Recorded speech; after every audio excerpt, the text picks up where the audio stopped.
옛사람을 벗어버리고 새 사람을 입으라. 오늘 24번째 시간, 십자가로 살기 위한 과정입니다. 이 제목으로 말씀 나누기 원합니다.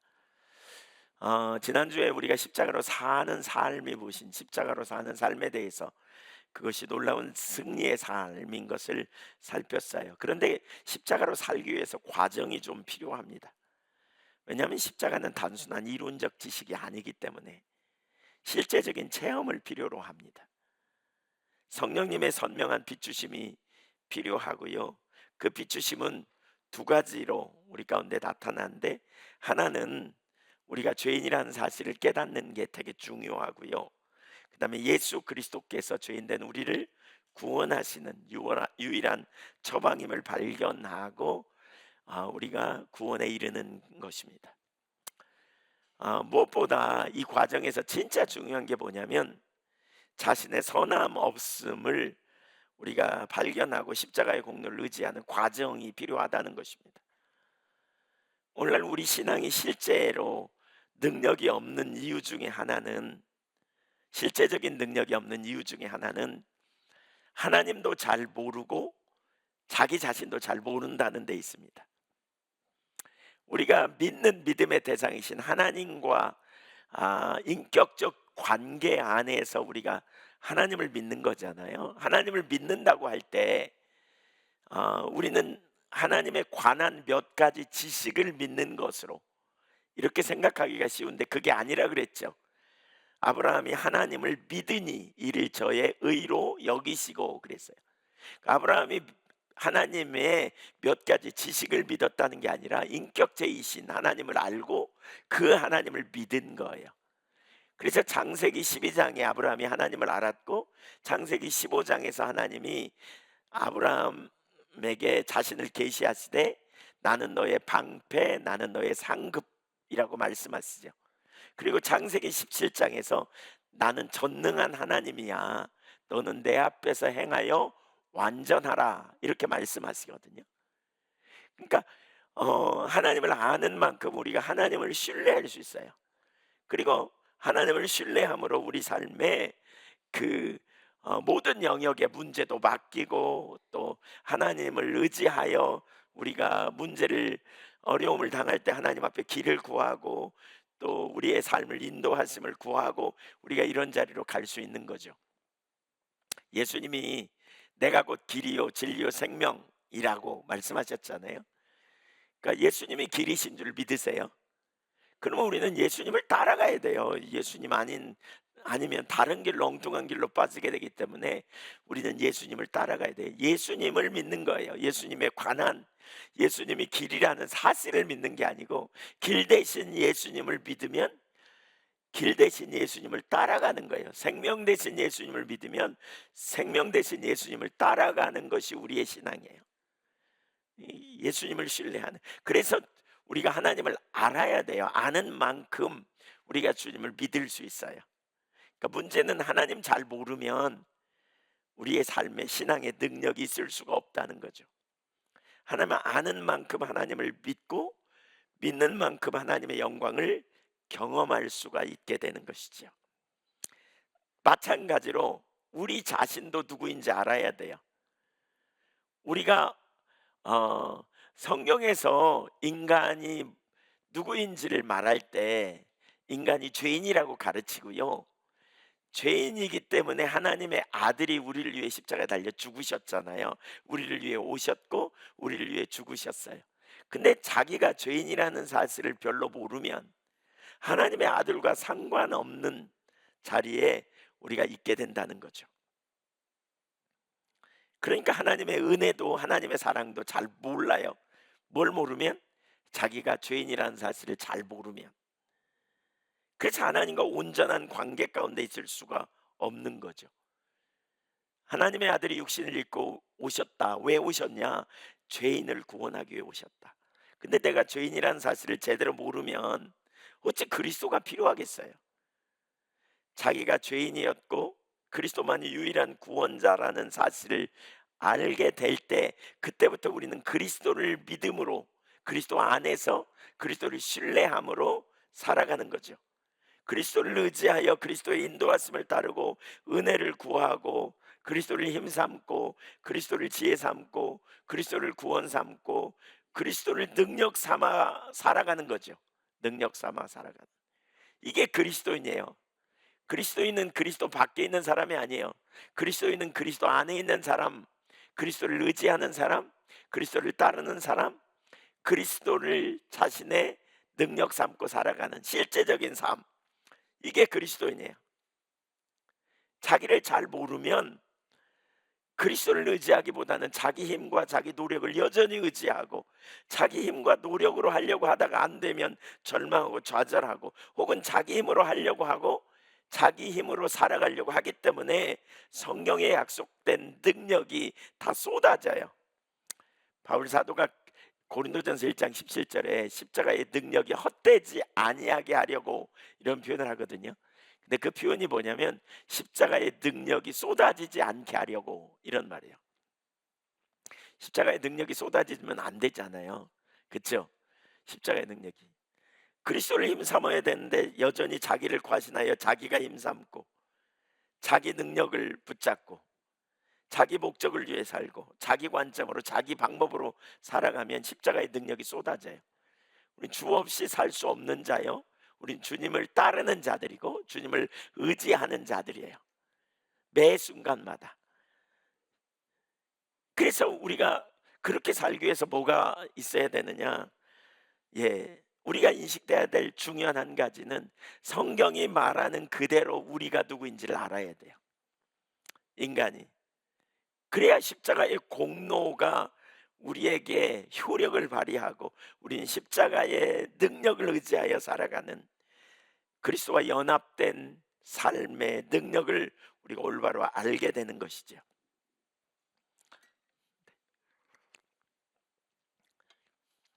여러분도 좀 답답하시죠? 제가 말하는 저도 답답합니다. 목이 물이라도 마시면 좀 맑은 목소리가 나오는데 하여튼 제가 흥분하면 큰 소리가 나와가지고 좀 조용조용히 오늘은. 네.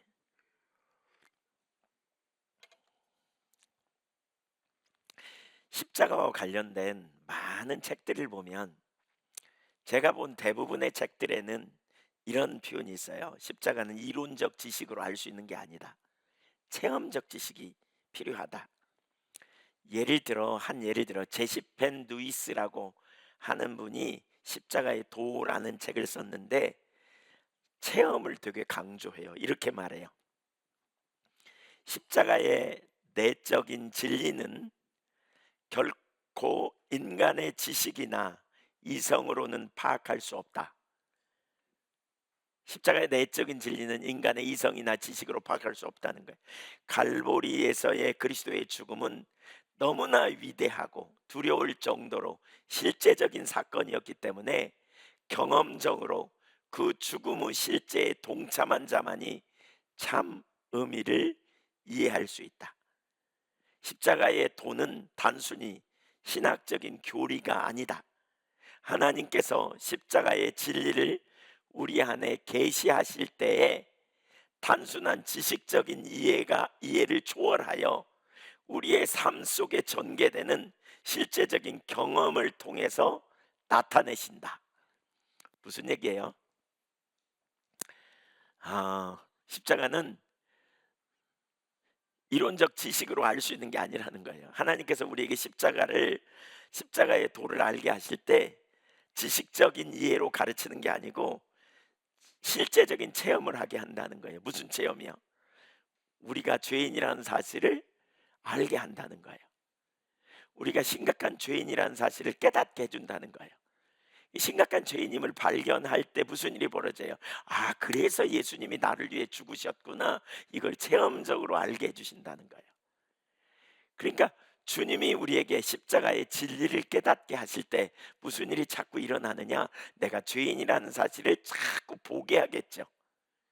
그렇다면 여러분, 죄인이라는 사실을 보는 것이 즐거운 일이에요? 슬픈 일이에요? 힘들어요? 힘들고 슬프죠? 그렇죠? 즐거운 일일 수가 없어요. 사람은 다 자기 잘난 맛이 살잖아요. 힘들어요. 그래서 근데 십자가의 체험, 십자가가 체험적인 사건이 되도록 자꾸 우리에게 깨닫게 하신다는 거예요. 주님이 뭘? 내가 죄인이라는 사실을, 내 속에 선함이 없다는 사실을 자꾸 깨닫게 하신다는 거예요. 에이든 토저가 쓴 하나님을 추구함이라는 책에서도 동일한 얘기를 해요. 십자가는 이론적 지식이 아니다, 체험적 실제다, 이런 표현을 해요. 그러면서 하나님께서 우리 속에 죄인이라는 사실을 자꾸 깨닫게 하기 때문에 십자가에 못 박혔다는 사실을 깨닫는 데는 실제로 십자가에 못 박히는 것 같은 고통이 따른다. 그분은 그런 표현을 해요. 왜냐하면 자기는 괜찮은 사람이고 싶은데, 그런 모습을 보이고 싶은데, 자기가 나름대로 괜찮은 사람이라고 여겨지는데 자꾸 하나님께서 우리가 죄인이라는 사실을 깨닫게 하신다는 거예요. 왜 히브리서 4장 12절 이하를 보면 말씀의 기능이 뭐예요? 살았고 운동력이 있어. 네, 좌우의 날선 어떤 검보다도 더 예리하여 혼과 영혼과 관절과 및 골수를 찔러 쪼개기까지 하며, 그랬죠. 마음과 생각을 감찰하신다 그랬어요. 자꾸 말씀이 내가 잘못하는 걸 드러내, 이렇게 비춰줘. 그러면 우리는 무슨 생각이 들어요? 처음에 그래 난 하나님 깨닫게 하시니까 내가 회개하고 돌이켜야지. 그러면 그 다음에 변하면 좋은데 안 변하는 내 모습을 또 들춰내고 또 들춰내고 또 들춰내고. 어제 장로님들과 같이 수련회에 잠깐 다녀왔습니다. 다녀오는데 차 속에서 한 장로님이 그러세요. 변하지 않는 것 때문에 죽을 것 같다고. 변하지 않는 자신의 모습을 보면서 죽을 것 같다고. 제가 속으로 아무 말도, 어떻게 해야 되냐고 그래서 아무 말도 안 했지만 속으로 애통하는 마음을 가지셨구나, 제가 이렇게 생각했습니다. 네, 잘 가고 있구나. 자신의 모습을 인식한다고 하는 건 이건 참 어려운 일인데, 그래서 힘들어요. 왜냐하면 우리는 제 잘난 맛을 부추기기 때문에. 그렇지만 주님이 왜 그렇게 하시느냐? 자신의 실상을 깨달아야 십자가의 감격과 기쁨, 또 그리스도인으로서 그리스도만 의지하는 실제적인 삶을 살 수 있기 때문에 그렇게 하신다는 거예요. 그래서 모건대 한 교수님은 이 부분을 설명하면서 그렇게 표현하더라고요. 자기 속에 선함이 없다는 걸 깨닫는 과정에 우울증 걸리는 일도 일어난다는 거예요. 우울증. 내가 너무 못됐다, 그래갖고 너무 절망한다는 거예요. 그래서 우울증 걸리는 일까지도 일어난다, 이렇게 표현해요. 이렇게. 사실 우리 자신을, 이 선함이 없다는 사실을 깨닫는 거 참 어려운 일입니다. 여러분 중에는 남의 말 듣기 엄청 싫어하는 사람도 있고, 어렸을 때부터 남에게 별로 책망 안 듣고 자란 분들도 있을 겁니다. 그런데 하나님의 말씀이 계속 우리를 책망하고 우리가 잘못됐다는 걸 깨닫게 할 때 이건 아주 어려운 일이겠죠. 그래서 변호하고 합리화하고 남 탓하고 그러면서 어떻게든지 내가 괜찮은 사람이라고 포장하고 우리를 변호하고 합리화하는 자리에 우리가 서기가 쉽다는 거예요. 문제는 그렇게 되면 십자가의 진정한 의미가 무엇인지 우리가 잘 알 수 없다는 거예요. 제가 아주 오래전에, 한 20여 년 전에, 20여 년도 더 넘은 것 같습니다. 갈라디아서 2장 20절을 25년쯤 전에 설교하려고 그랬는데, 내가 그리스도 함께 십자가에 못 박혔나니, 이 구절을 딱 읽는 순간에 본문이 저에게 너 못 박혔냐? 이렇게 물어보는 것 같았어요. 제가 못 박힌 자라는 생각이 안 들었어요. 저 괜찮다, 저 나쁘다는 말 별로 안 듣는 사람이에요. 죄인이 못 박히는데 저는 별로 죄인이라는 생각을 별로 못하는 것 같아요. 내가 못 박혔다는 말이 이론에 불과했던 것 같아요. 왜 그럴까요? 하나님의 관점으로 제 모습이 안 보여서 그래요. 그냥 상대적인 관점으로 본 거예요. 예, 난 그래도 괜찮은 사람이라는 말을 듣고, 그래서 그때 설교를 하지 못하고요, 그것 가지고 막 알게 해달라고 구했어요. 부분적으로는 금방 깨달았지만 제가 내가 못 받겠다는 사실을 아는 자리까지 가는 데는 꽤 시간이 걸렸던 것 같아요. 성령의 조명으로 얼마나 처절하게 선함이 없는 자인지, 얼마나 완악하고 얼마나 이기적이고 자기중심적인 자리에 있는지, 이걸 깨닫기까지는 꽤 많은 시간이 있었던 것 같아요. 머리로가 아니라 가슴으로 나는 못 박힌 자인가를 대답할 수 있는지 우리가 이 부분을 좀 살펴봐야 돼요. 그걸 아는 것이 너무너무 중요해요. 자, 몇 가지 과정을 살펴보겠습니다. 첫째, 하나님과 인격적 관계 가운데서 하나님의 관점으로 자신을 보아야만 합니다. 아, 자신을 바라보되 율법의 행위를 잘 지켰느냐 못 지켰느냐 이 관점으로 보는 것과 율법의 관점으로 자기를 보는 것과 하나님의 관점으로 보는 건 달라요. 율법은 행위의 결과를 우리에게 보게 해요. 행위의 결과, 지켰어 안 지켰어 이것만. 그러나 인격체신 하나님과의 관계 안에서는 우리의 동기까지 들춰내세요. 하나님은. 그러니까 그러므로 자신을 올바로 알기 위해서 하나님의 관점으로 아는 게 되게 중요해요. 근데 그러기 위해서 뭐가 필요하냐? 뭐가 필요하냐? 한번 따라해주세요. 패러다임의 전환. 2주 전에 이 설교에서요. 패러다임의 전환이 중요하다 그랬어요. 어떤 패러다임이요? 절 보세요. 졸려고 오시진 않았잖아요. 네. 졸리면 뒤에 나가서 서셔서라도 좀 집중하시면 좋겠어요. 네. 아, 우리 신앙은 행위가 아니라 그랬어요. 그러니까 신앙생활을 과거에 제가 그렇게 생각했었거든요. 신앙생활을 몇 가지 행위를 잘 지키는 것을 신앙으로 이해했던 적이 있었어요. 신앙생활. 그러니까 예배 드리는 거, 기도하는 거, 전도하는 거, 봉사하는 거, 헌금하는 거, 하는 거 이거 잘하면 믿음 좋다고 생각하죠. 그래서 열심히 뭔가를 하는 거죠. 행위를 잘하면 믿음이 좋다고 여겼던 적이 있어요. 그러나 에이든 토저의 책을 읽으면서 제 삶에 전환이 일어났다 그랬는데 그건 뭐냐? 우리 신앙은 행위가 아니라 인격적 관계구나. 하나님은 우리를 관계성으로 초청하는구나. 이게 깨달아졌어요. 인격적 친밀한 사랑의 관계로 우리를 부르시는구나. 이걸 발견했어요. 신앙을 행위로 이해하면 뭐요? 행위를 했냐 안 했냐 이거에 따라서 평가해요. 행위를 잘했으면 돼요. 예배 드려라 그러면 어떻게 하느냐? 예배당에 와서 잘 앉아 있으면 돼요. 그렇죠?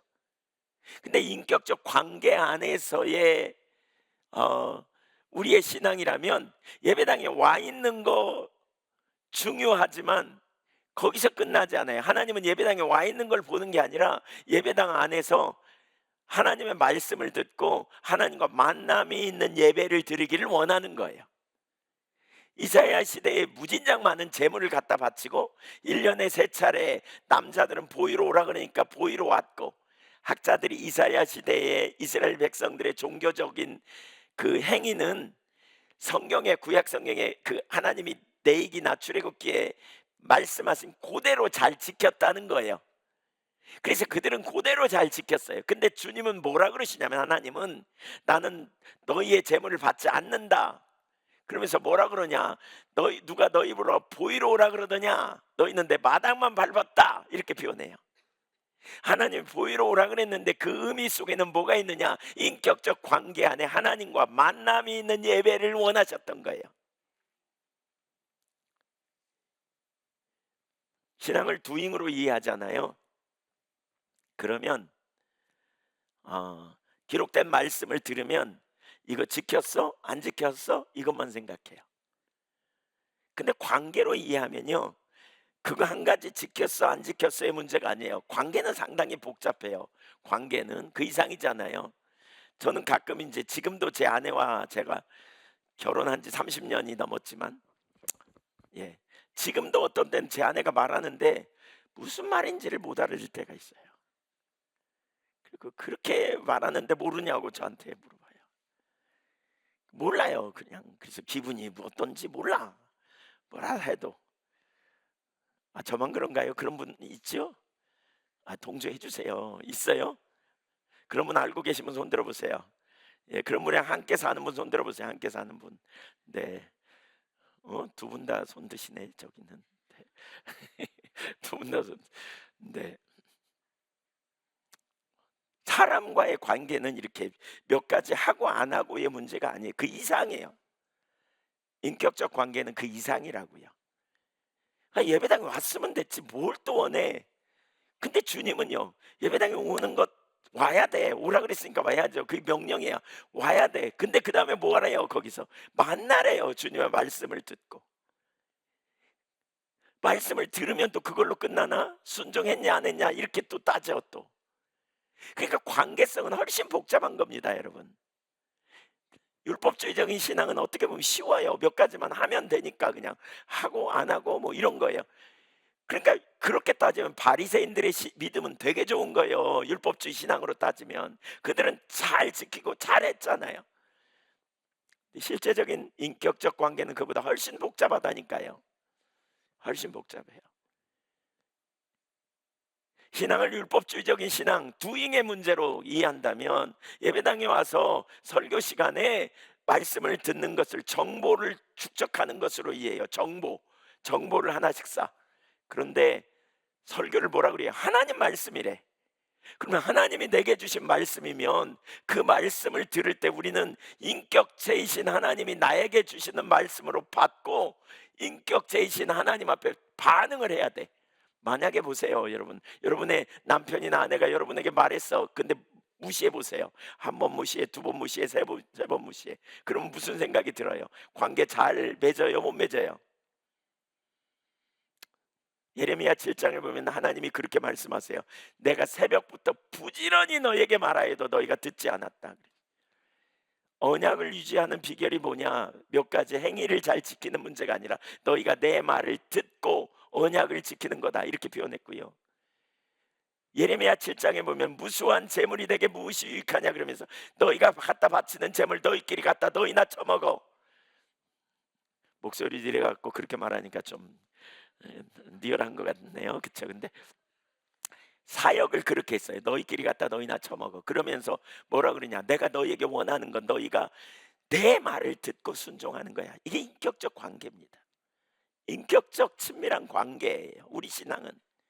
그래서 우리가 하나님을 믿는다 그럴 때 그분에 관한 몇 가지를 지적 동의로 믿는 게 아니라 그분 자신을 알고 그분 자신을 신뢰하는 거예요. 그분이 나의 길이에요. 여러분, 예수님이 여러분의 길입니까? 그럼 예수님 따라가야 돼요. 우리는 예수님 따라가야 돼요. 줄기차게 따라가야 돼요. 예수님 생명입니까? 그러면 예수님 믿고 따라가야 돼요. 인격적 관계 안에 있는 거예요. 인격적 관계. 근데 많은 사람이 의식을 몇 가지 잘 지키는 걸로, 그러니까 주일날 설교 들으면 이 설교를 잘 듣는 걸로 이해해요. 제가 초창기에 제가 예한교회 와가지고 설교했는데 몇 주 지난 다음에 우리 김혜정 권사님이 그 당시에 이렇게 말했어요. 목사님 설교는 왜 결론이 없어요? 무슨 얘기세요? 뭘 하라고 가르쳐야지 하라고 말을 잘 안 하시는 거예요. 그래서 제가 하나님 찾으라 그러지 않아요? 하나님 만나라 그러지 않아요? 근데 그건 너무 막연하잖아요. A를 해요, B를 해요, C를 해요, 이렇게 물어요. A도 아니고 B도 아니고 C도 아니고 관계라고. 그러니까 답이 안 보이는 거예요. 그냥 행위로 이해하니까. 그러니까 많은 사람들이 그렇게 신앙생활을 하는 것 같아요. 제가 보니까 설교를 들으면 주일날 그 설교를 듣고 사랑해라 그러면 사랑해야지, 사랑. 그러고 한 주간 살다 그 다음 주에 뭐 전도하라 그러면 전도. 그냥 그거 하나씩 지키는 걸로 그냥. 그리고 그거 잘하면 믿으면서 잘한다고 생각해요. 이 두잉의 문제 이전에 관계는 인격적 친밀한 교제예요. 교제. 우리가 하나님을 알기 원하고 하나님을 사랑하기 원하고 그분이 우리에게 행하신 일을 알고 그분을 우리가 사랑하되 존재를 다해 사랑하고 그분을 의지하는 삶을 살아가는 거죠. 이렇게 근데 두잉 율법주의적인 행위에 초점을 맞추면 이런 가치관에서 항상 초점이 누구에게 있느냐? 자기에게 있어요. 자기를 의식하여 자기가 뭘 했느냐 여기 관심이 있어요. 그래서 좀 잘하면 자기의에 기초하여 우월의식에 빠지고 못하면 죄책감에 빠져버리는, 그게 바리새인들이었고 그게 유대인들이었습니다. 그들의 기준은 율법, 그 초점은 계명을 준수하는 자신들에 있습니다. 이런 신앙적인 가치관에서는 하나님의 기준으로, 관점으로 자기를 볼 수 없어요. 하나님의 기준으로 자기를 못 봐요. 왜냐하면 몇 가지 행위에 기초해서 자기중심적인 자리에서 내가 잘 지켰냐 못 지켰냐 여기에 머무르기 때문에 그래요. 복음 안에서 진정한 자유함도 능력도 없어요. 왜냐하면 항상 육체를 의지하고 자기 능력으로 하나님께 나가려고 하기 때문에. 그러나 우리 신앙은 친밀한 교제라면, 하나님과 친밀한 교제인 것을 알게 될 때 우리의 초점은 율법 몇 가지 지키는 거, 신앙적 몇 가지 의무 지키는 것으로 머물지 않아요. 중요하지 않다는 말이 아니에요. 중요해요. 하나님이 주셨으니까. 그러나 거기에 만족하지 않아요. 그 수단을 통해서, 그 하나님이 주신 그 의식 혹은 그 명령, 그것들을 통해서 거기서 머무르지 않고, 거기에 만족하지 않고, 거기에 본질, 인격적 하나님과의 관계, 하나님의 마음, 의도가 뭔지, 동기까지 하나님 앞에서 알기를 원하는 자리에 가는 거죠. 살아계신 하나님의 마음, 사랑의 관계에서는 깊은 동기까지 돌아보지 않아요. 부부간의 인격적인 관계라면 몇 가지 말하고 규칙을 지키는 게 아니잖아요. 훨씬 복잡하잖아요. 관계에서는 우리가 하나님과의 관계에 어떻게 돼요? 우리의 초점이 하나님이죠. 하나님과 친밀한 교제를 추구할 때 중심에서 하나님을 사랑하며 하나님을 기쁘시게 하기 원하는 열망이 우리 속에 일어나잖아요. 하나님의 기쁨이 자신의 기쁨이 되고, 그래서 하나님 앞에서 자꾸 자신을 살피게 되는 거죠. 하나님 보시기에 내가 어떠한지 하나님 앞에 내가 발견되기 원하고, 하나님의 영광을 위해 살기를 원하고, 하나님의 소원이 내 소원이 되기를 원하고, 매 순간마다 하나님 자신을 의지하고 하나님 보시기에 선한 삶을 살기 원하며 적극적으로 주님의 인도하심을 구하는 삶을 살잖아요. 이렇게 되면 몇 가지 행위를 잘 지켰느냐, 그 정도의 수준이 아니죠. 그러니까 옆에서 이런 사람들 보면 옆에서 이렇게 말해요. 신앙생활 잘하네, 믿음 좋네. 근데 본인은 거기에 만족할 수 없어요. 왜냐하면 하나님이 그렇게 생각하실지, 하나님이 나를 어떻게 보실지, 내가 하나님 앞에서 불완전하다는 사실을 깨닫고 그런 것 때문에 애통해하고 하나님 앞에 더 발견되기를 원하고 주님께 더 가까이 가기를 원하는 열망이 그 속에 있잖아요. 개인적인 친밀한 교제 가운데 있는지 알잖아요. 아닌지. 저는 신앙을 이렇게 정의할 수 있다고 생각해요. 신앙이 뭐냐? 하나님의 사랑과 은혜를, 하나님을 우리가 알고요, 하나님을 사랑함으로 하나님에 대한, 하나님을 믿음으로 하나님에 대한 도리적인 반응을 하는 거예요. 도리적인 반응을 하는 거예요. 사실 이 시대에 하나님이 누구를 찾냐면 하나님의 사람을 찾아요. 그것은 하나님을 알고 하나님을 사랑함으로 그분의 명령에 기꺼이 순종하고 그분의 뜻을 따라 자신의 삶을 조정하며 따라가는 이러한 하나님의 사람을 찾아요. 그 중심에 뭐가 필요하냐? 믿음이 필요하죠. 그러기 위해서 하나님을 알고 하나님을 사랑하는 이 하나님의 사람, 여러분 다 하나님의 사람이 되시기를 축복합니다. 하나님의 사람, 하나님 신뢰하니까 뜻이기에 기꺼이 따라가는 거죠. 그래서 시편 139편 23절 24절 다윗이 어떻게 했는지 보세요. 시작. 하나님이여 나를 살피사 내 마음을 아시며, 24절,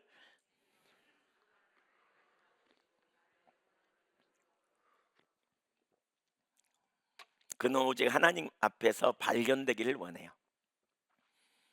다른 사람이 아니고 하나님이 자신을 살피셔서 자기 속에 어떤 악한 행위가 혹시 있는지, 내 마음이 하나님 앞에 합당하지 않은 부분이 있는지, 여기에 초점을 두는 거죠. 여기에 바로 이러한 패러다임의 전환이 필요해요. 오늘날 너무나 많은 경우 진짜 심각한 게 율법주의적인 사고로 신앙생활을 하는 사람이 정말 많다는 거예요. 행위를 잘 지키면 믿음 좋다고 생각하고 의식을 잘 지키면 되는 걸로 여기는. 그러나 우리 기독교는 행위의 문제가 아니에요. 우리 기독교는 인격체 대신 하나님이 먼저 우리를 택하셨고 먼저 사랑하셔서 자신을 아끼지 않고 십자가에 달려 죽으시고 우리를 영원한 하나님 나라로 우리를 초청하셨어요. 그래서 먼저 우리에게 손을 내밀어 우리를 구원해 내셨고 우리 언약을 맺으셔서 우리로 하나님을 사랑하는 인격적 관계 가운데 있도록 우리를 초청하신 거예요.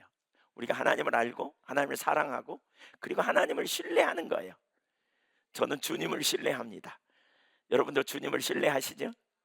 예수를 믿는다는 건 그분이 십자가에 달려 죽으셨다, 우리의 죄를 담당하셨다, 그리고 그분이 구원자다, 이 사실을 믿는 게 아니고 인격체 대신 그분을 믿는 거예요.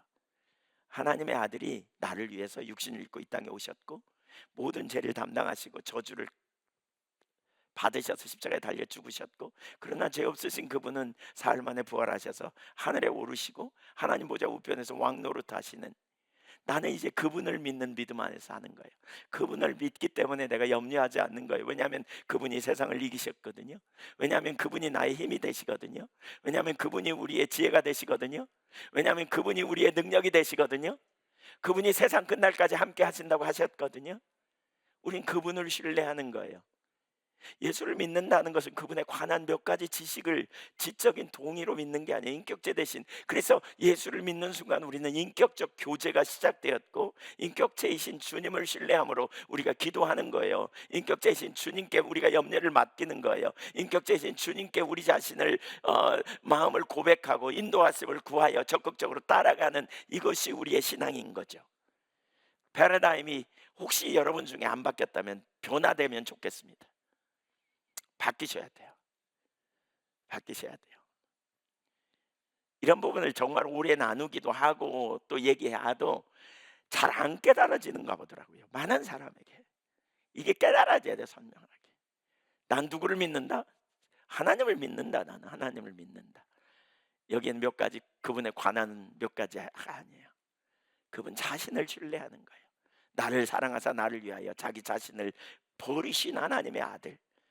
저는 그분을 신뢰하기 때문에 담대해요. 저는 그분을 신뢰하기 때문에 자유해요. 저는 그분을 신뢰하기 때문에 안심해요. 제가 영원한 나라에 갈 걸 확신해요. 왜냐하면 그분이 저를 위해 죽으셨고 그분이 저의 구원자가 되시고 그분이 저와 세상 끝날까지 동행하시고 그분이 마지막 순간에 하나님의 심판대 앞에서 저를 변호해 주실 것을 제가 알기 때문에 그래요. 여러분, 우리는 예수님을 믿는 사람입니다. 인격체이신 그분, 성령의 조명으로 그분을 알므로 그분을 온전히 신뢰하는 믿음 안에 승리하는 저와 여러분이 되기를 소망합니다. 아멘. 두 번째, 하나님의 관점으로 자신을 보면서 죄인됨에 동의하는 과정이 있어야 합니다. 우리가 하나님 찾으면 이렇게 인격체이신 그러니까 패러다임의 전환, 이게 되게 중요해요. 이렇게 되면서 하나님을 찾기 시작하잖아요. 집중적으로. 그러면 하나님이 임재하세요. 하나님이 임재하시면 무슨 일이 벌어지냐? 인격적 관계 안에서 우리의 실상을 더 보게 됩니다. 우리가 얼마나 죄인인지, 얼마나 자주 실패하는지, 얼마나 무기력한지, 얼마나 죄인인지 이런 부분을 깨닫게 됩니다. 그러면서 결국 무슨 일이 벌어지냐? 가난한 심령이 돼요. 심령의 가난함. 그래서 하나님의 임재 앞에 서면 자기가 죄인이라는 사실을 자꾸 사람들이 깨달으면서 그런 고백을 해요. 나는 입술이 부정한 사람입니다. 이사야가 이런 고백을 했잖아요. 베드로는 뭐라 그랬어요? 자기 경험과 생각을 초월하는 그러한 말씀 앞에 순종해봤더니 엄청난 고기가 잡힙니다. 그때 주여 나는 죄인으로소이다, 나를 떠나소서라고 고백합니다. 예수님과 함께 십자가에 달린 강도 중에 한 사람이 이렇게 말하죠. 우리는 십자가에 달리기에 합당한 죄인입니다라고 고백합니다. 이 동의하는 과정이 필요해요. 우리가 죄인이구나. 내가 진짜 선함이었구나.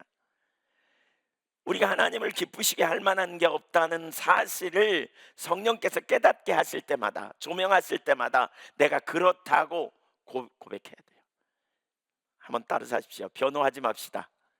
정직합시다. 옆에 사람한테 축복하세요. 변호하지 맙시다. 말씀에 정직하게 직면합시다. 동의하세요, 여러분. 하나님의 말씀이 우리를 드러내는 것은 우리를 못됐다고 정죄하는 게 아니에요. 우리로 인정하는 자리에 서라는 거예요. 그리스도 없이는 없. 하나님이 우리를 정죄했어요. 그래서 우리의 모든 죄가 예수 그리스도의 십자가에서 처리되었어요. 그러니까 우리를 깨닫게 하는 것은 실상을 발견하라는 거예요. 네 안에 네 능력, 네 자원이 아니야. 너의 옛사람은 죽었어. 그래서 하나님의 아들이 오셨다는 사실을 우리에게 가르치는 겁니다. 하나님의 거룩하심 앞에 반복해서 실패하는 자신을 발견할 때 우리 속에 무슨 일이 벌어져요? 애통함이 생기죠. 불신앙. 내가 참 믿음이 없구나. 내가 참 욕심이 많구나. 남이 남이 나를 인정 안 해주면 그것 때문에 상처받다. 그러면서 내가 사람 되게 의지하네. 시기 질투 경쟁심이 올라와. 어떻게든지 저 인간 끌어내리고 싶다.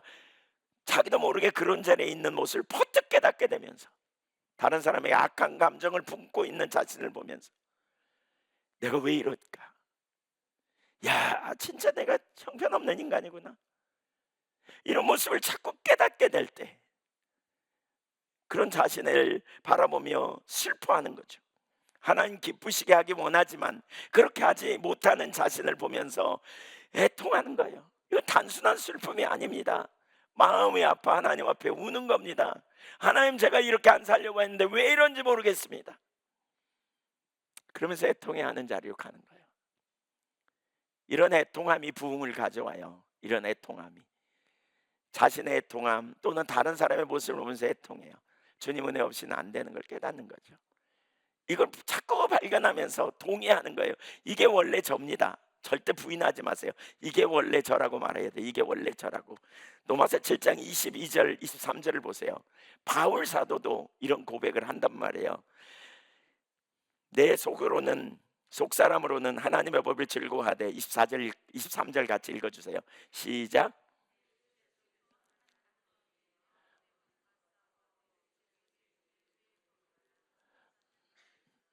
네, 네, 성경 본문인데 잘못 찾으셨나 봐요. 23절 다시 한번 읽죠. 시작. 내 마음의 법과 싸워 내 지체 속에 있는 죄의 법으로 나를 사로잡는 것을 보는도다. 예, 내 마음에 두 법이 있다. 이걸 깨달은 거예요. 그러면서 애통해하는 거죠. 이거 애통해하는 거죠. 그런 애통함이 결국 어디로 갑니까? 24절 읽어볼까요? 시작. 오라 나는 곤고한 사람이로다. 이 사망의 몸에서 누가 나를 건져내랴. 여러분, 바울 사도가 누굽니까? 율법주의에 빠져 있었던 사람입니다. 그는 과거에 자기가 어떤 상태인지 잘 몰랐습니다. 그래서 빌립보서 3장 6절에 보면 율법의 의로는 흠이 없다고 말했습니다. 그러나 인격적인 주님을 만난 이후에부터 그는 그 살아계신 예수 그리스도와 인격적 교제 안에서 자기 속에 두 법이 있다는 걸 깨닫습니다. 그러면서 고민하기 시작합니다. 그러다 결국 뭡니까? 오라 나는 공고한 사람이로다. 누가 나를 이 사망의 몸, 나는 죽은 자다. 나는 아무런 소망도 없는 죽은 자다. 누가 나를 건져내랴. 이렇게 탄식하는 시간을 보내고 있지 않습니까? 네, 동의하는 일이 있는 거예요. 두 법이 있고 그것 때문에 씨름하다가 내가 바로 그런 자다 인정하는 자리로 가는 거죠.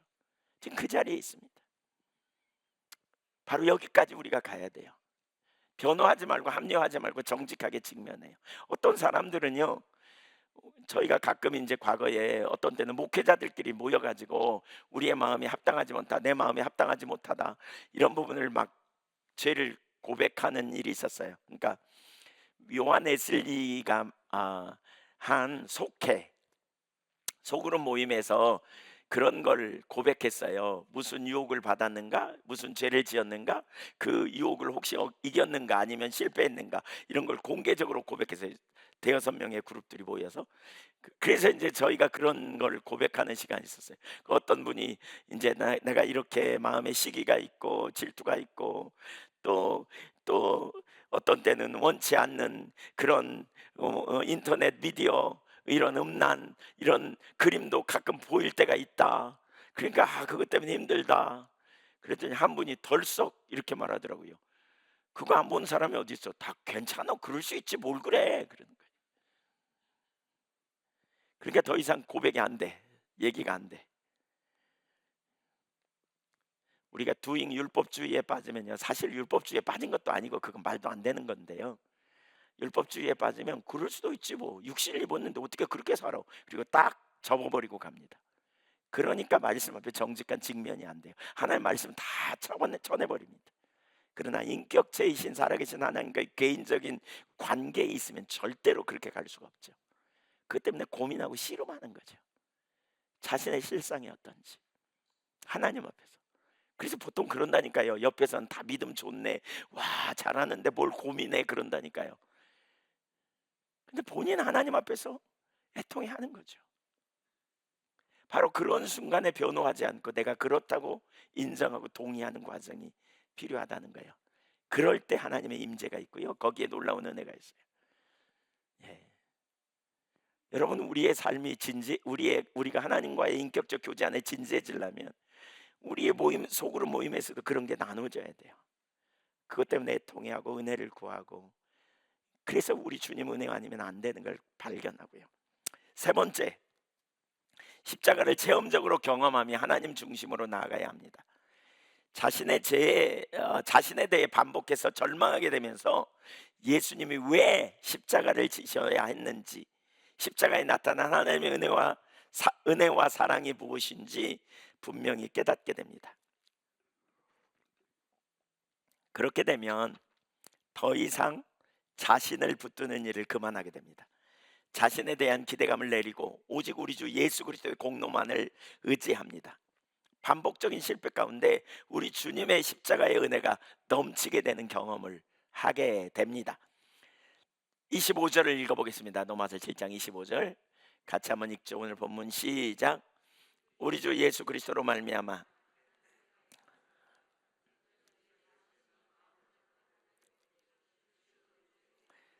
여러분, 내 자신이 마음으로는 하나님의 법을 추구하고 육신으로는 죄의 법을 추구하는 우리 모습을 발견할 때 어떤 일이 벌어집니까? 어떤 일이 벌어집니까? 죄책감에 눌리기가 쉽잖아요. 근데 바울 사도는 뭐라 그러냐? 예수 그리스도로 말미암아 하나님께 감사한다는 거예요. 왜? 자신의 모습을 보니까 영 소망이 없는 자야. 끝까지 소망이 없어. 몇 번만 용서받으면 될 존재가 아니야. 이걸 발견한 거예요. 한번 따라해 주세요. 우리는 죄에 절어 있는 장아찌다. 지금 그 얘기 하는 거예요. 예. 장아찌 물에 담가 놓는다고 없어지냐? 안 없어져요. 이미 절었어. 죄에 절어 있어. 이게 우리예요. 그래서 소망이 없어. 그래서 난 뭐야? 사망의 법 아래 놓여 있는 자야. 그런데 그런 나를 위해 하나님이 일찍이 예수 그리스도를 십자가에 내어 주셨고 그 은혜로 말미암아 구원받을 길을 열어 놓으심, 이걸 발견한 거예요. 그래서 바울 사도가 넘어질 때마다 자신의 실상을 보고 절망하는 게 아니고 이런 나를 위하여 독생자를 아끼지 않으신 하나님의 은혜와 사랑이 너무나 놀라운 거죠. 그래서 하나님께 진정한 감사가 올라오기 시작하는 거예요. 진짜 감사합니다. 하나님 너무나 놀랍습니다. 그래서 로마서 5장 20절에 보면, 하반부에 보면 이렇게 말합니다. 죄가 더한 곳에 은혜가 넘쳤나니. 죄가 많이 있는데 거기에 하나님의 은혜가 넘쳐요. 죄 별로 없는 사람, 죄 별로 안 지었다고 생각하는 사람은 십자가의 대속의 은혜가 별로 안 보여. 근데 죄가 많이 발견된 사람은, 그래서 정말 소망이 없고 죽을 것 같은 사람은 하나님의 아들 우리 주 예수 그리스도의 십자가야말로 얼마나 놀라운 은혜요 축복인가를 발견하고, 거기서부터 시작돼요. 여러분, 저는 십자가가 시작이라고 생각해요. 십자가가 이 모든 믿음의 시작이고요, 하나님 사랑을 아는 시작이에요. 로마서 5장 8절, 우리가 아직 죄인 되었을 때 그리스도께서 우리를 위하여 죽으심으로 하나님께서 우리에 대한 자기의 사랑을 확증하셨대요. 분명히 선언하셨어요. 자기가 죄인이라는 사실을 아는 만큼 그분의 십자가의 은혜와 사랑이 너무 놀라워. 그래서 십자가의 사랑이 섬에 깨달아지는 거예요. 아무리 힘들고 어려워도 십자가의 대속의 사랑이 깨달아지는 순간 우리는 그때부터 주님의 사랑을 의심하지 않게 되는 거죠. 너무나 놀라운, 이게 기독교인의 삶이에요. 이렇게 십자가에 달린 우편의 강도 이야기 한번 보세요. 예수님 보통 우편의 강도라고 말하는데 누가복음 23장 42절에 보면 예수님 십자가에 달리실 때 한편의 강도는 이런 고백을 해요. 사실 이 일이 일어나야 돼요. 자기를 보면서 막 더 잘해 보려고 막 자기 안에 뭔가 답이 있는 것처럼 아둥바둥하고, 그래서 죄책감에 눌리고 또 우월의식 갖고 이런 삶 그만두고 항복해야 돼요. 이렇게 시작. 이르되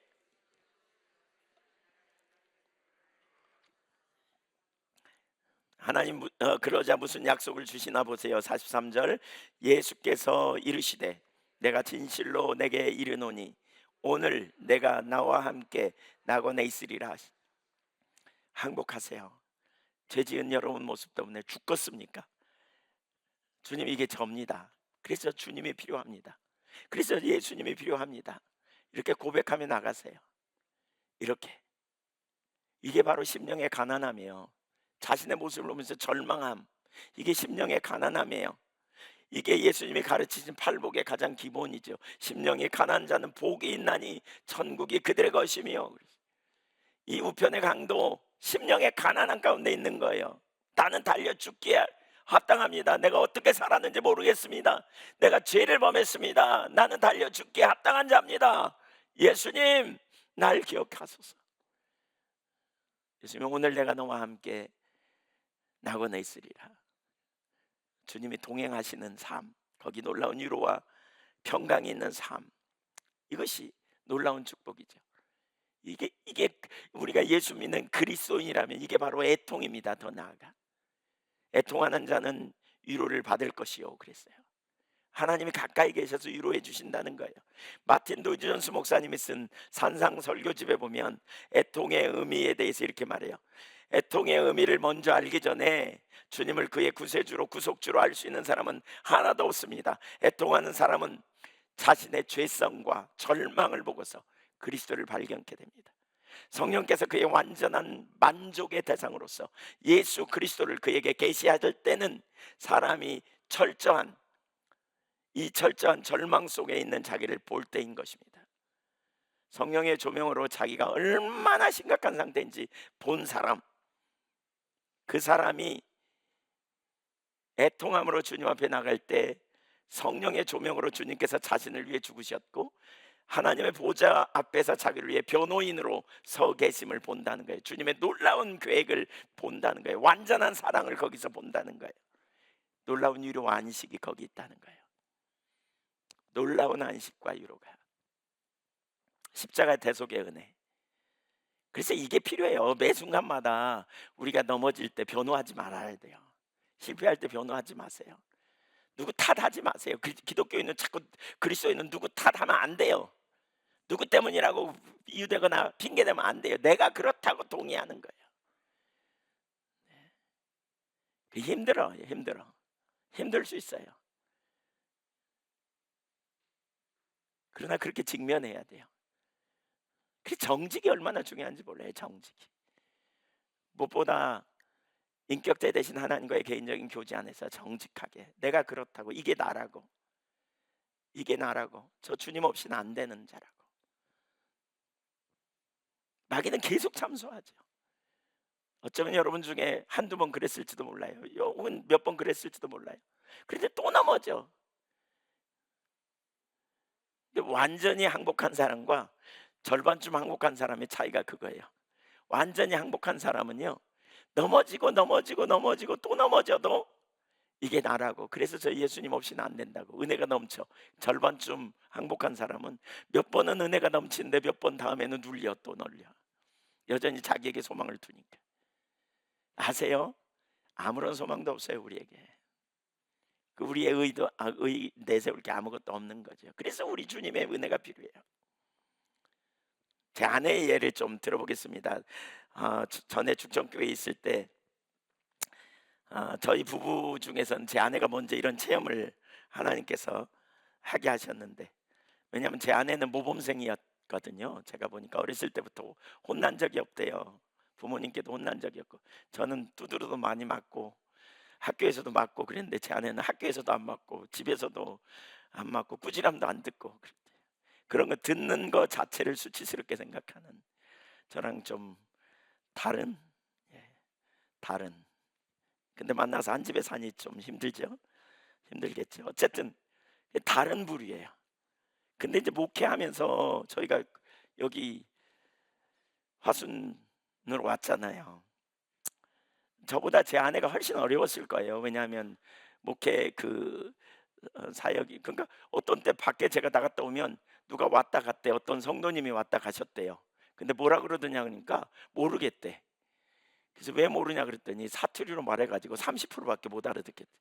그러니까 그 문화적 충격이 작지 않았겠죠. 서울 시내에서, 서울에서 살았고 도시에서 살다가 이제 시골로 오니까 뭐 여러 가지 환경도 그렇고 이제 말도 그렇고, 저는 그나마 이제 도시에서 아니 시골에서도 많이 살았기 때문에 그런 환경이 괜찮은데, 거기다가 이제 그런 부정적인 환경, 막 어려운 환경 속에서 그 어려움에 대해 불신으로 반응하는 자신을 모습을 보면서 매우 고통스럽게 생각했던 것 같아요. 부정적인 평가를 거의 들어본 적이 없는 자신의 모습에 하나님의 다루신 가운데 자신의 부정적인 모습을 하나님이 계속 들춰내시니까 죽을 것 같이 어려웠던 것 같아요. 더군다나 뭐 남편이 좀 속마음도 알아듣고 눈치 빠르게 그 정서적인 어떤 어려움이 있구나, 그래서 반응도 잘해주면 좋은데 뭐 전혀 모르지, 뭐 이렇게 삐졌어도 삐진지도 모르고 막, 예, 그러고 있지 뭐. 그러니까 얼마나 어려웠겠어요. 근데 어느 날 제 아내가 갑자기 삐졌어요. 말을 안 해요. 울어요. 그래서 왜 우는지도 몰랐어요. 저는 왜 그런지. 어떤 사건을 통해서 자신의 모습이 드러난 거예요. 부정적인 모습이, 불신앙의 부정적인 모습, 막 좀 분노도 오고 막. 그러니까 저한테 왜 그러냐고 그랬더니 울면서 그러는 거예요. 난 지금 죽으면 천국에 못 갈 것 같다고, 구원 못 받을 것 같다고, 난 완전히 지금 깜깜하다고. 그래서 막 울어요. 그래서 구원은 믿음으로 받지 그걸 몰랐까니 제가 이러면서 이제, 근데 그러고는 이틀 동안 아무것도 먹지도 않고 잠잘 때를 제외하고는 계속 예배당에 가서 엎어져 있는 거예요. 제가 왜 그러냐고 그랬더니 말도 안 해요. 그래서 구원은 믿음으로 받는다고 성경 구절 모르냐고 제가 성경책 펴가지고 막 아는데 이론이라고 그러면서 애통했어요. 제가 되게 염려가 되더라고요. 큰일 났다 싶어서 얼굴이 완전히 백지장처럼 창백해져요. 사흘째 되는 날 제 아내가 찬양하더라고요. 찬송가, 지금 찬송가 263장이에요. 이 세상 험하고 나 비록 약하나, 그 찬양 아시죠? 늘 기도 힘쓰면 큰 권능 얻겠네, 이 찬양. 근데 그 찬양을 영어로 불렀어요. 그 중에 3절의 내용을 해석하면 이런 내용이에요. 나에게 선한 것이 하나도 없기 때문에 당신의 은혜를 필요로 합니다. 그러니까 우리말에는 그렇게 번역돼 있지 않아요. 근데 영어 찬양에는 그렇게 말하고 있어요. 나에게 선한 것이 하나도 없기 때문에 당신의 은혜를 필요로 합니다. 갈보리 어린 양의 보혈이 나의 옷을 깨끗하게 합니다. 예수님께서 대속하셨습니다. 나는 그분의 은혜 아래에 있습니다.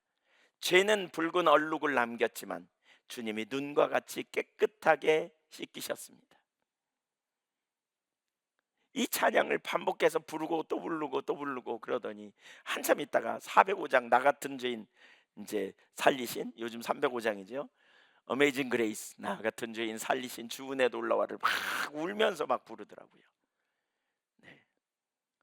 그 뒤에 제가 물어봤어요. 무슨 일이 있었냐고. 그랬더니 자기가 하나님 안 기뻐하는 자기의 모습, 하나님 정말 자기 속의 분노, 또 어떤 화, 또 말할 수 없는 어떤 부정적인 자신의 모습을 보면서 완전히 절망이 들어요. 그래서 기도도 할 수 없고 찬송도 할 수 없어서 완전히 깜깜한 터널 속에 갇혀 있는 것처럼 말 한마디 할 수 없는 그런 상황.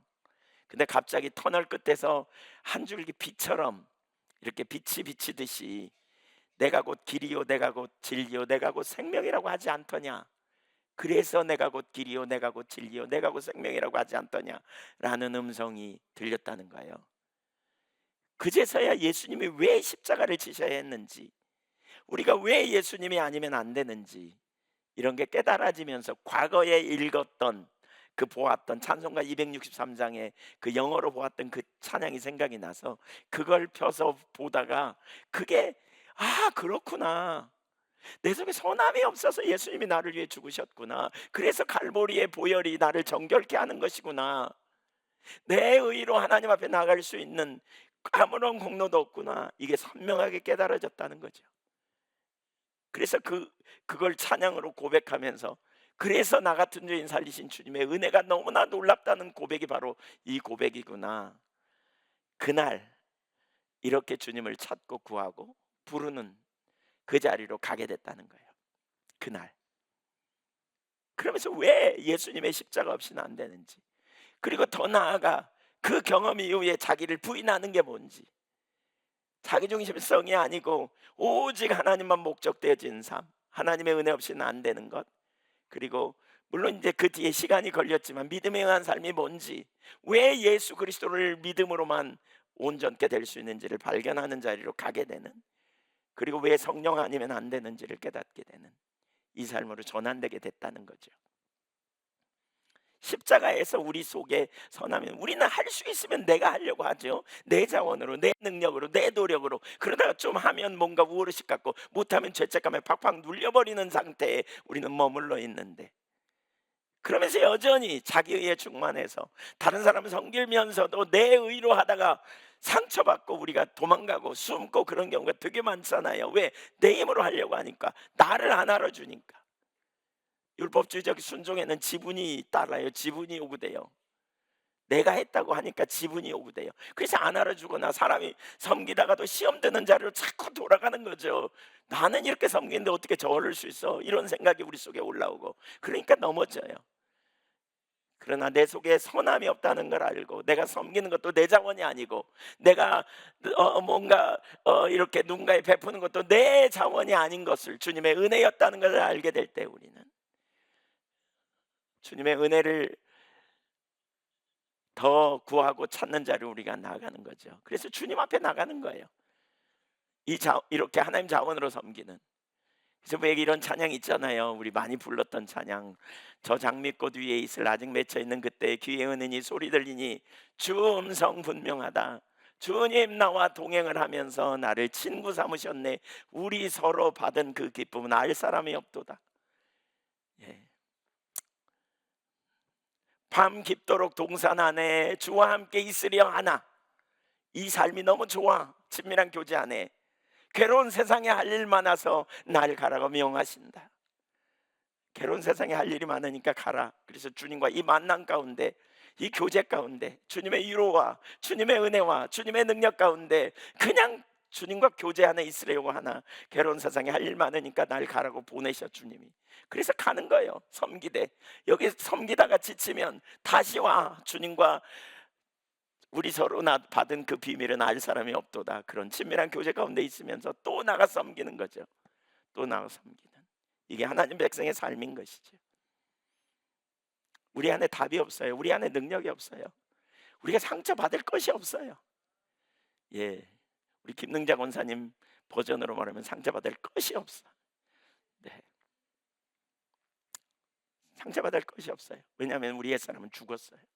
내가 원래 그런 자야. 내가 원래 그런 자야. 그래서 나에게는 예수님이 있어. 난 예수 안에서 살아. 예수님이 나의 의요, 예수님이 나의 생명이요, 예수님이 나의 능력이, 예수님이 나의 전략이에요, 예수님이 나의 길인 거죠.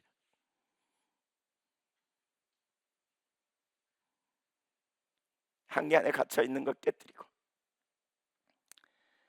네 번째, 베드로와 바울의 예를 좀 보겠습니다.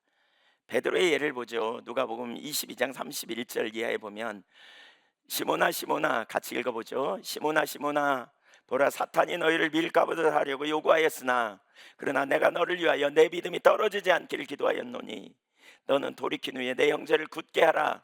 그가 말하되 주여, 내가 주와 함께 오게도 죽는 데에도 가기를 각오하였나이다.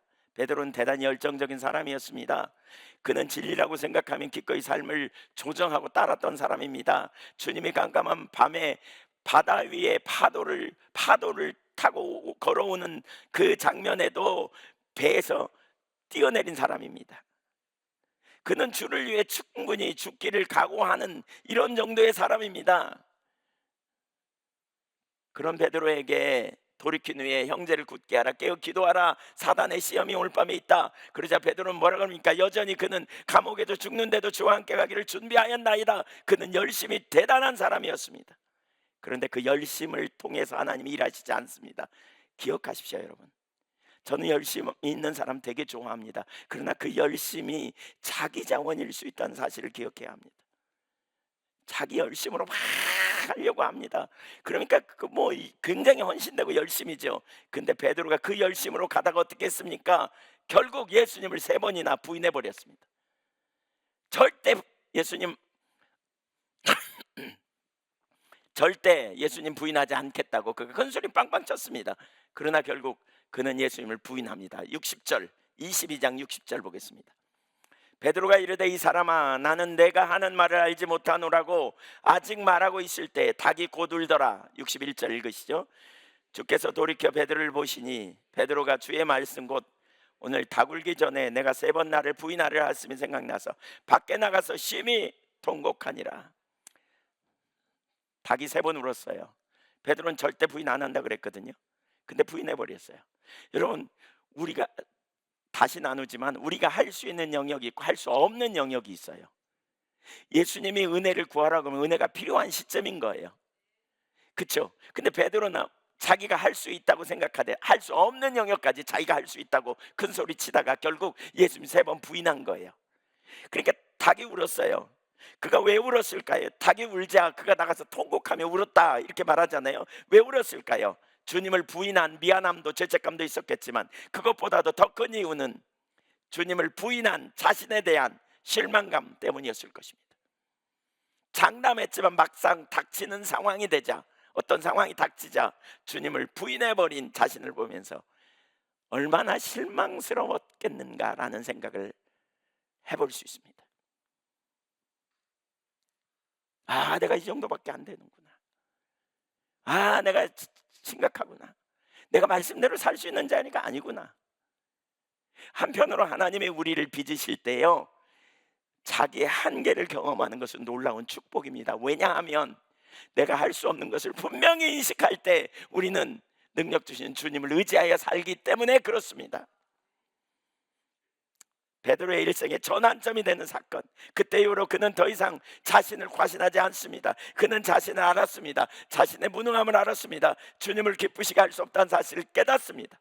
요한복음 21장에 예수님이 디베랴 바닷가에 고기나 잡으러 가야 되겠다, 그리고 간 제자들을 따라갑니다. 그리고 제자들에게 이제 오른편에 금을 내리라, 그리고 똑같은 고기 많이 잡는 놀라운 경험을 하게 한 다음에 예수님이 베드로에게 이렇게 묻습니다. 떡을 구워 먹이면서 이렇게 묻습니다. 요한의 아들 시몬아, 너 나 사랑하느냐?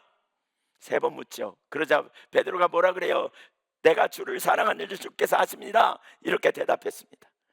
그 과정에 이제 3번 부인했던 베드로에게 오히려 3번 사랑한다고 고백함으로 말미암아 그와의 관계를 다시 회복시킵니다. 그런데 마지막 대답을 보십시오. 17절 한번 읽어보겠습니다. 요한복음 21장 17절 시작.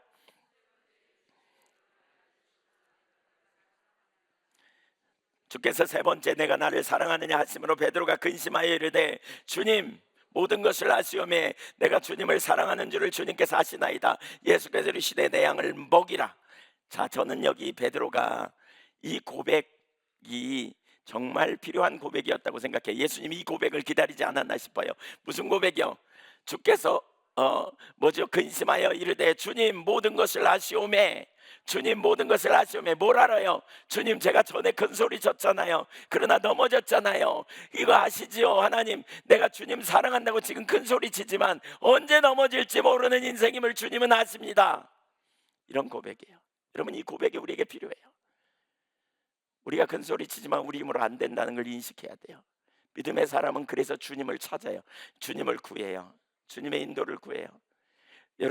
여러분의 삶에, 여러분의 직장에, 여러분의 삶의 현장에, 여러분의 자녀들에게, 여러분의 가정에 여러분 힘으로 안 되는 거 많이 경험하신가요? 네, 아침에 일어나자마자 눈 뜨자마자 혹은 출근하기 전에 사람 만나기 전에 주님 임하여 달라고 구하세요. 주님 동행해 달라고 구하세요. 주님 그 현장에 와 달라고 구하세요. 주님이 오시면 달라집니다. 주님이 함께 하시면 달라져요. 누군가 만나서 이야기해야 되는데 잘 풀려질지 모르겠다 그럴 때 주님 임하여 달라고, 주님 동행해 달라고, 주님 함께 해달라고, 주님 능력으로 함께 해달라고 구하세요. 주님이 임하시면 필요를 채우시고, 주님이 임하시면 전략을 주시고, 주님이 임하시면 은혜로 함께 하셔서 모든 일에 능히 이기게 하실 줄 믿으시기 바랍니다. 사실 우리가 할 수 없는 한계가 있어요. 근데 해야만 될 일들이 많이 있어요. 어떤 때는 그런 일 많잖아요. 저도 그런 일 많이 경험해요. 그러니까 안 하고 싶고 피하고 싶고 도망가고 싶잖아요, 그럴 때는. 근데 은혜를 구하는 거예요. 주님이 임하여 달라고. 주님 오시면 달라져요, 여러분. 주님이 임하시면. 우리 힘으로 안 되니까 주님이 필요하지 않아요. 주님이 필요하잖아요. 이런 고백하는 베드로를 향해 예수님이 이렇게 말합니다. 요한복음 21장 18절, 내가 진실로 진실로 내게 이르노니 네가 젊어서는 스스로 띠띠고 원하는 곳으로 다녔거니와 늙어서는 내 발을 벌리리니 남이 내게 띠띠우고 원하지 아니하는 곳으로 데려가리라. 이제 베드로의 주도권은 주님께 넘어갔습니다. 주님이 베드로의 인생의 주도권을 잡으셨어요. 여러분, 여기서 바로 주인이 바뀌는 거예요. 여기서 그는 이제 진정한 그리스도인이 되는 거죠. 그리스도 안에 있는 사람, 그리스도를 주인 삼는 사람, 그리스도를 의지하는 사람, 그리스도를 따르는 사람, 그리스도의 음성을 듣고 그리스도의 인도를 받기를 원하는 사람.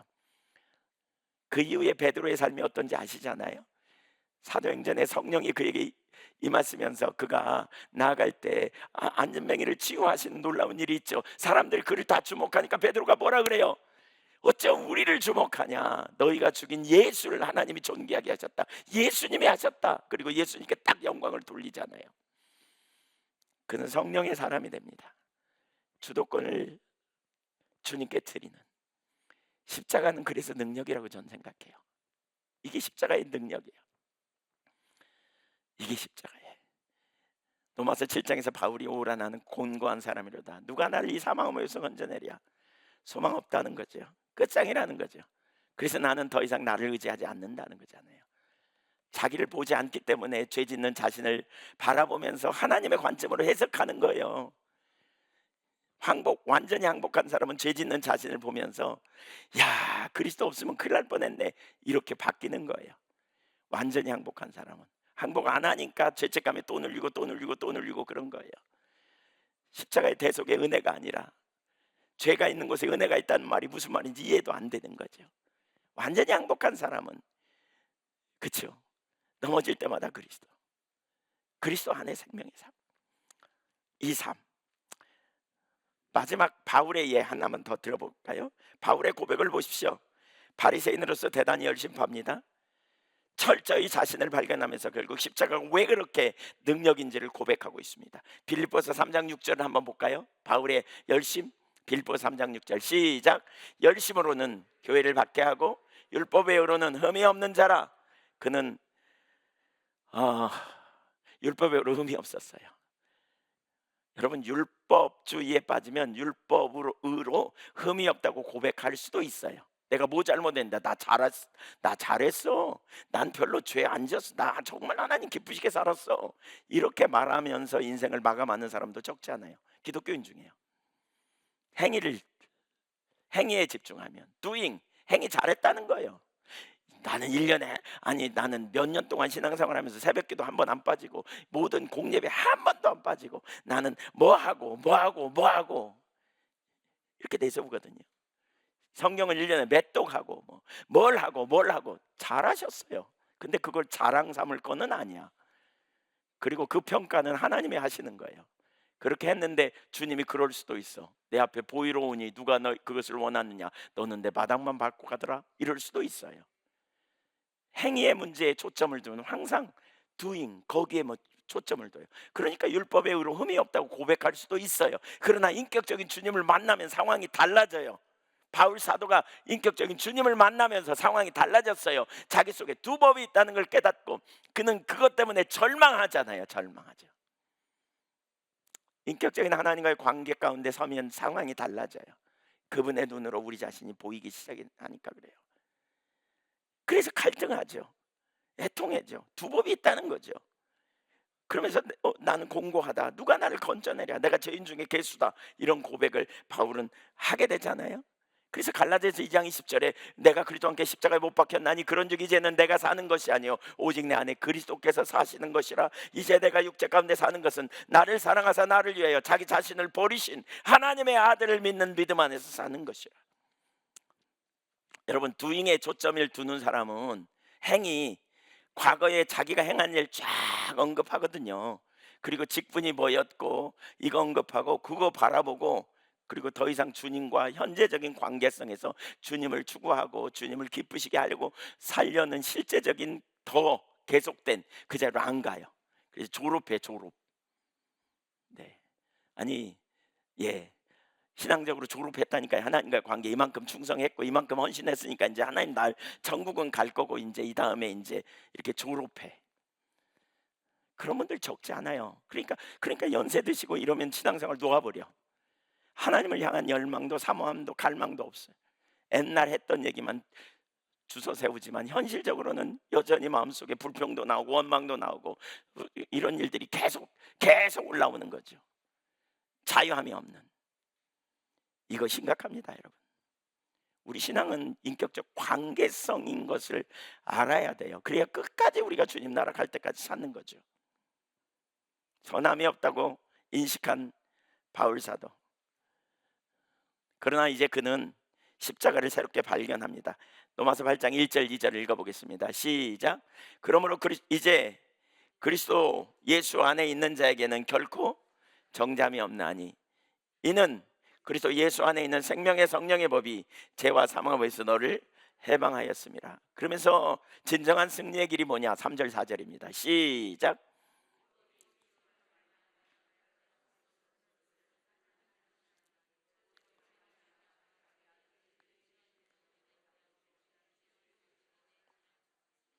네, 육신을 따르지 않고 그 영을 따라 행하는 우리에게 율법의 요구가 이루어지게 하려 하심이라. 답이 우리 안에 있는 게 아니고 성령을 쫓아 행하는 거예요. 결국 이걸 발견한 거죠. 그래서 바울은 더 이상 자신의 자원을 붙들지 않아요. 이러한 바울의 삶은 믿음에 의한 삶으로 연결돼요. 전적으로 하나님만 신뢰하는 바울의 믿음이 여기에서 나왔어요. 내게 능력 주신 자 안에서 내가 모든 걸 할 수 있느니라. 또한 바울은 철저히 성령에 의한 삶을 살았어요. 아시아에서 복음을 전하려고 했는데 아시아에서 전하지 못하고 마게도니아 첫 성 에베소로 인도하신 분이 성령님이세요. 사도행전 20장 22절에 보면 환난과 핍박이 예루살렘에 기다린다고 말하지만 각성에서 내게 증언하지만 내가 성령의 매임을 받아 예루살렘에 올라간다, 이렇게 말씀하죠. 주도권을 성령께 드리는, 아까 베드로처럼 성령의 사람이 여기서 되는 거예요. 이런 체험을 경험하면서 남을 나보다 낮게 여기는 일을 하잖아요. 빌립보서 2장 3절에 바울 사도가 남을 너보다 낮게 여겨라, 겸손한 마음으로 각각 자기보다 남을 낮게 여기는 더 나은 사람으로 여기라는 거예요. 어떻게 알아요? 체험을 통해 보게 된 거예요. 하나님의 안목으로 자기가 얼마나 불완전하고 얼마나 실패하고 얼마나 자주 넘어지는지 잘 본 거죠. 어떤 부분에서는 잘하고 있는 것 같지만 어떤 부분에서는 정말 형편없는 자신을 보게 되므로, 그런데 어찌 다른 사람을 평가할 수 있겠는가 하는 거죠. 사랑하는 여러분, 십자가, 우리 지금 고난 주간이잖아요. 우리 사순절 기간이잖아요. 예수님의 십자가가 우리에게 어떤 의미가 있는지 더 깊이 발견할 수 있기를 축복합니다. 그 일을 위해서 무엇보다 중요한 것은